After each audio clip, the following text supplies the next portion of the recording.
ሀይሚዬም ቡራዬም እንግዲህ በአዲስ ነገር መጠዋል ማለት ነው። ገንዘብ ሲናገር ህግ ዝም እያለች እንግዲህ ሀይሚዬ ቅመምዬ ኢንስታግራም ላይ እንግዲህ ባለፈው በተሰራው ቪዲዮ ማለት ነው በዚህ መልኩ እንግዲህ ፎቶዋን ፖስት አድርጋለች። ፏ ብትን ብላ ያው ባለፈው ፖስት አላደረገችም ነበረና አሁን ፖስት አድርጋለች ማለት ነው።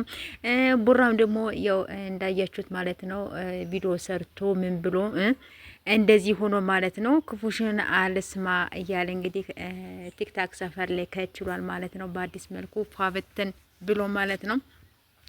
እንግዲህ እንደምታዩት በዚህ መልኩ ከችሏል ማለት ነው። ይመቻችሁ ብያለሁ። ሰላም ሰላም፣ ውድ ቤተሰብ እንዴት ናችሁ? ደህና ናችሁ? ያለው እግዚአብሔር ይመስገን። በያላችሁ በሰላማችሁ ብዝት ዝት ይበልልኝ። ስትገቡ በላይክ ግቡ፣ አበረታቱኝ ማለት ነው።